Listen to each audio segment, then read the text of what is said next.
an entire horizon of white. A sea of clouds, and at its heart, the world tree, piercing the heavens. This is the world we call home.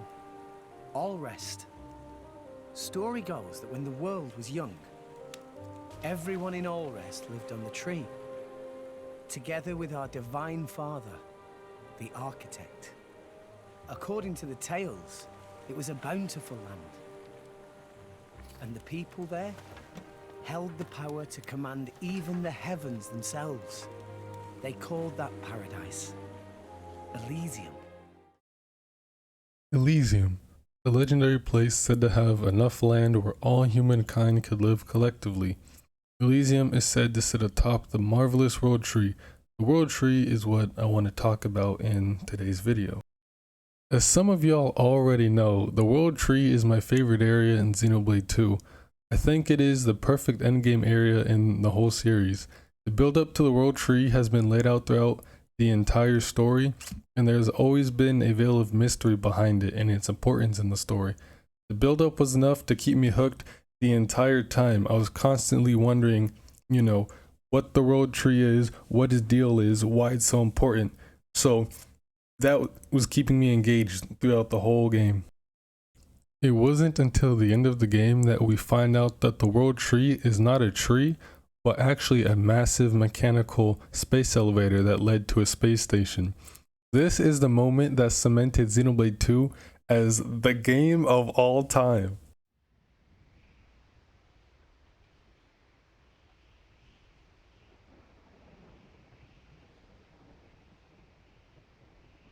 The insides of the World Tree. I'd never have thought. It seems to be an artificial tower enveloped by gargantuan plant life.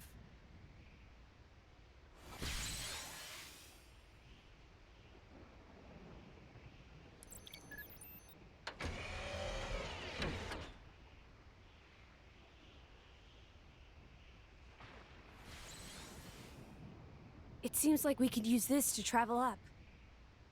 Oh. Pyra? What did you do? Honestly, I'm not sure myself. It's like my body is remembering something all by itself. It must be another power granted to the Master Blade by Father. So, we need to hurry. Why? This was hardwired into my brain. So, Malos must have the same thing. Not good. Seems this is some kind of elevator. That's some fancy glazing. Ooh, you never were good with heights. Shut your eyes. Let's go.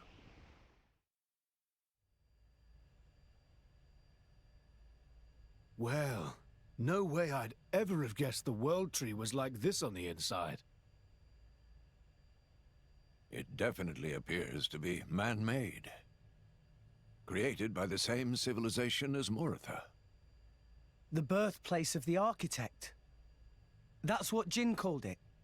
Then maybe the architect built this thing. Do you really think we're going to find him at the top? And Elysium too? From what we saw in Moritha, it seemed like all that stuff happened a gazillion years ago. Or maybe 2 gazillion.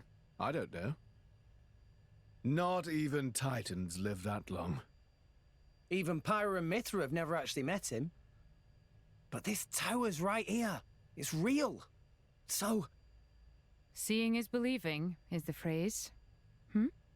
We'll just have to find out for ourselves. There's no use speculating.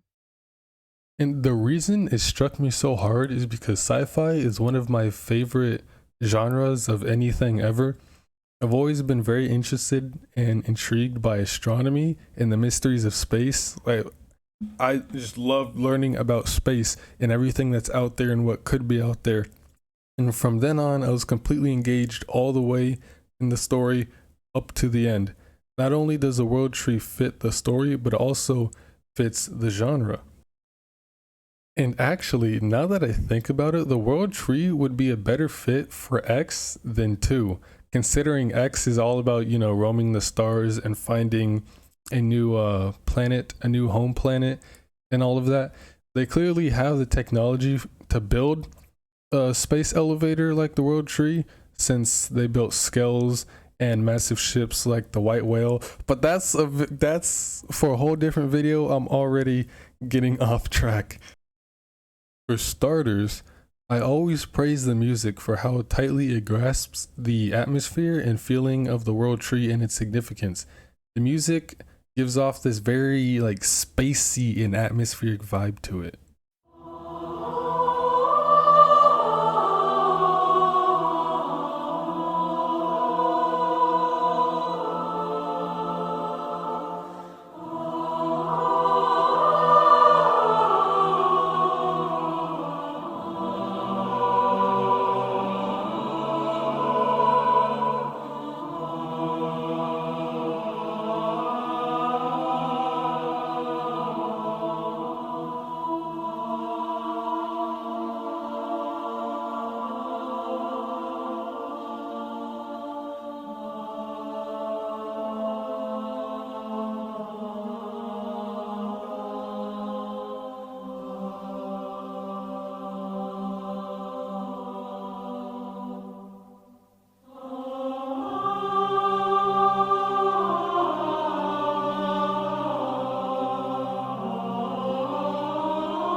It kind of gives this feeling of drifting alone in space with no way to get back to Earth.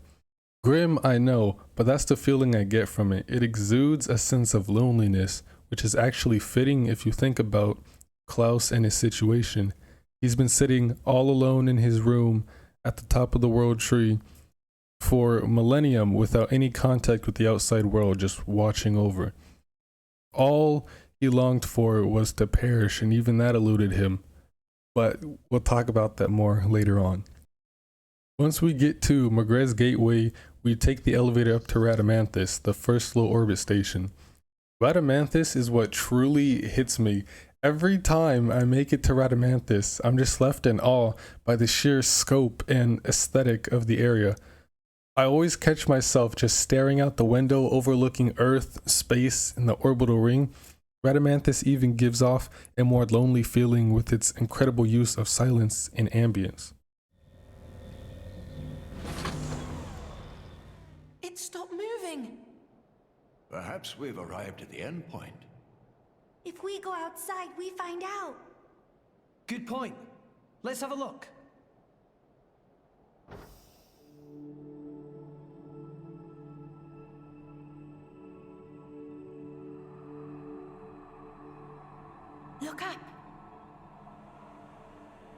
The stars, they're close enough to touch. The other view is quite something too. Look at the cloud sea all the way down there. So this is the top of the World Tree. Ah, that sound. Huh? What is that? It's Elysium. Elysium.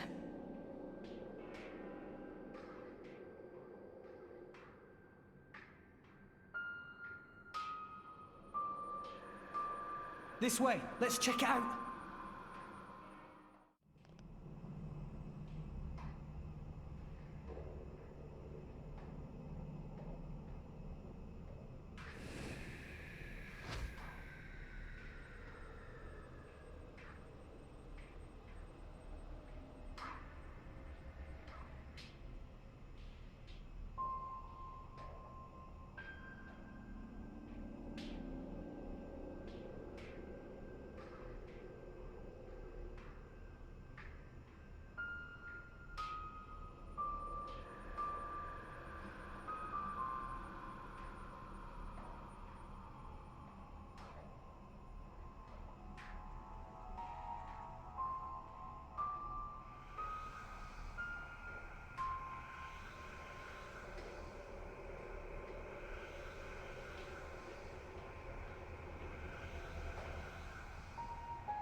Now for the area that the entire game has been building up to, Elysium.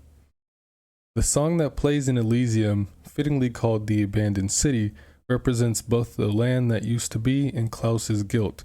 The music is somber and reminiscent of the city that used to be full of life and breath.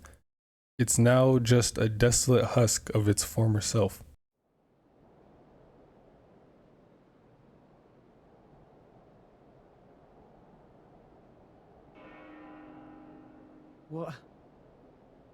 What is this place? No.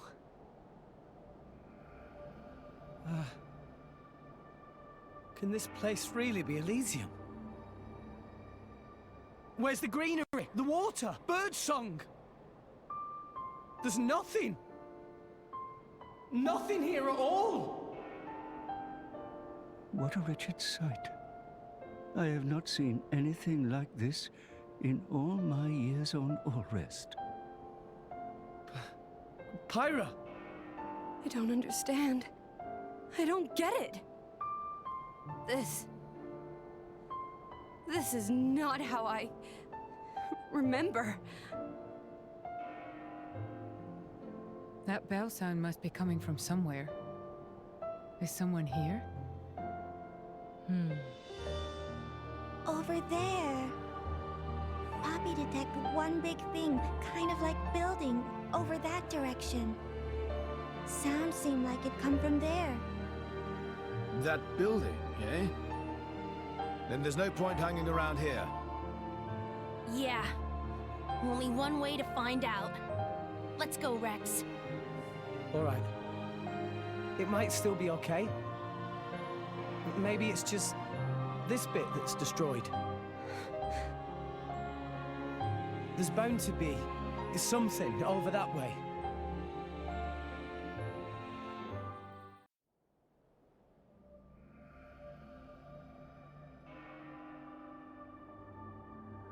This place looks like it was once a city, and quite an old one at that.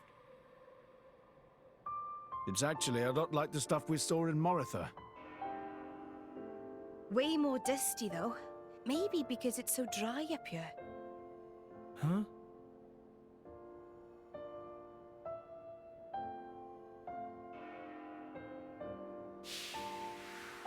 It seems to have been a child's vehicle. Right. So that means people lived here once. It must have been a grand old city. It stretches further than the eye can see. You could fit the entire population of Allrest into this place, and with room to spare.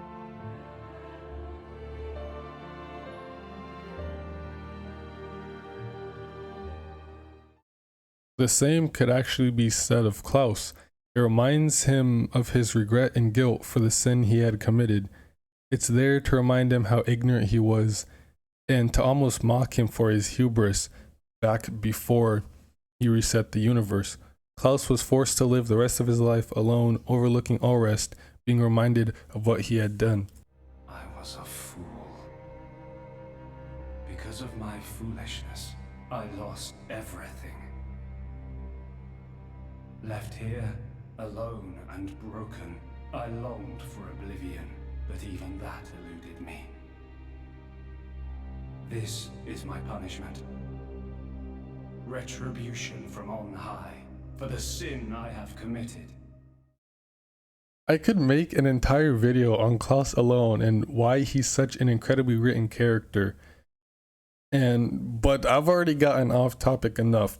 I might make a video like that in the future, but I like Klaus a lot, and the whole like cutscene with Klaus, meeting Klaus and him explaining everything is like my favorite cutscene in the entire series. Klaus is such a great character, and that part of the moment, that moment of the game is just incredible. I originally intended for this video to be about the World Tree, but y'all know me and I can never stay on track. And I just ended up talking about Radamanthus and Klaus and everything else, Elysium. This just goes to show how incredible the endgame of Xenoblade 2 is and the profound effect it had on me. As contradictory as it sounds, beating Xenoblade 3 helped me realize how much I actually love and appreciate 2. It's helped me appreciate and love 2 so much more than I already do. Bars. There's so much more I want to say about 2 and why it's so special to me, but I'll probably make future videos on that.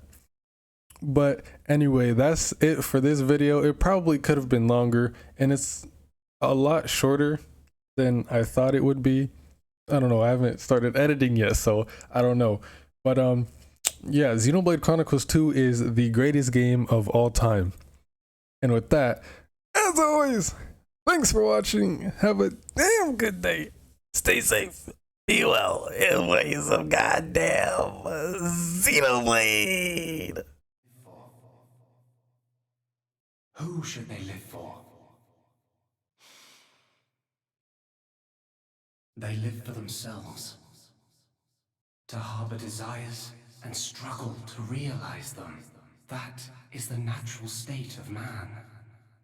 But I did not think that was good enough. I lost hope for mankind.